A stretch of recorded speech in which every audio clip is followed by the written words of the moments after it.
ยักษ์ใหญ่ที่สุดในโลกพลังมังกรมหาศาลในปี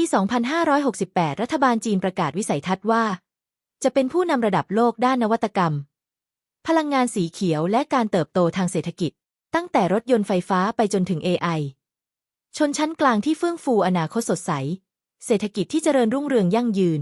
การขยายตัวทางเศรษฐกิจด้านต่างๆทำให้ต้องผลิตไฟฟ้ามากถึง 32% ของพลังงานทั้งหมดในโลกล่าสุดจีนสร้างกังหันลมผลิตไฟฟ้าขนาดใหญ่ที่สุดในโลกเท่าที่เคยสร้างมาสูงกว่าตึกระฟ้า 63 ชั้นและสามารถเผชิญกับพายุไต้ฝุ่นได้แต่ละตัวผลิตพลังงานไฟฟ้าได้เพียงพอสำหรับบ้าน 55,000 หลังต่อปีเพียงปีเดียวติดตั้งกังหันลมใหม่ทั่วโลกถึง 65% ช่วยประหยัดถ่านหินได้ 30,000 ตันและป้องกันก๊าซคาร์บอนไดออกไซด์ได้ 80,000 ตันเร่งติดตั้งกังหันลมและพลังงานแสงอาทิตย์เพิ่มอย่างรวดเร็วจนสามารถบรรลุเป้าหมายพลังงานสะอาดก่อนกำหนด 5 ปีในปี 2573 ผลิตกระเบื้องมุงหลังคาโซลาร์เซลล์สำหรับบ้านเรือน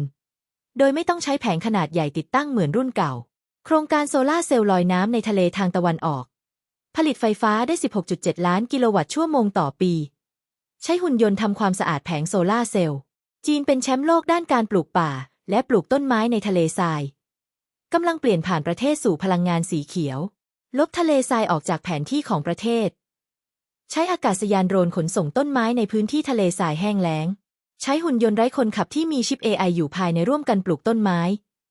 สามารถปลูกต้นหลิวทรายได้ 667 ตารางเมตรในเวลาเพียง 19 นาทีพื้นที่ทะเลทรายทางตอนเหนือของจีนเปลี่ยนแปลงระบบนิเวศเป็นโอเอซิสสีเขียวไปแล้ว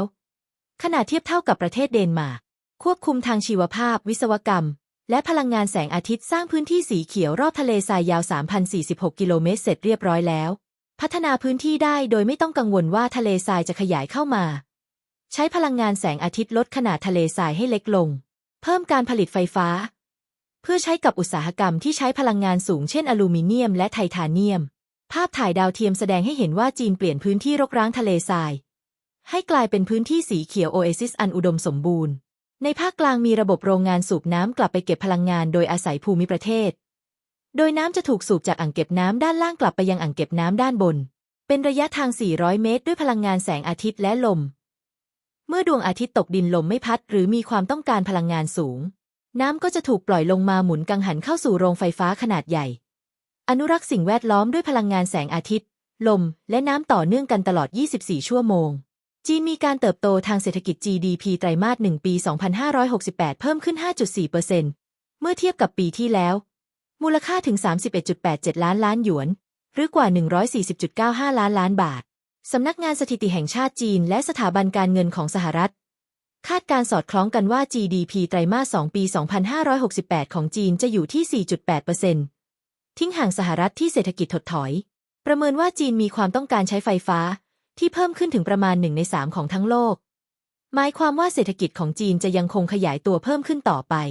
เพราะให้ความสำคัญกับภาคการผลิตสินค้าโภคภัณฑ์ในขณะที่สหรัฐเน้นการเก็งกำไรทางการเงินและมีเพียง 10% เท่านั้นที่เป็นภาคการผลิตถ้าถูกสหรัฐเอาเปรียบเจรจาลดอัตราภาษีศุลกากรนำเข้าสินค้าไทยก็ควรยูเทิร์นหันไปหาตลาดใหม่ลดการใช้ดอลลาร์ซื้ออาวุธและร่วมมือกับประเทศกลุ่มเศรษฐกิจBRICSมากขึ้นนั่นเองโปรดกดไลค์กดแชร์พร้อมกดปุ่มติดตามไว้แจ้งเตือนตอนต่อไป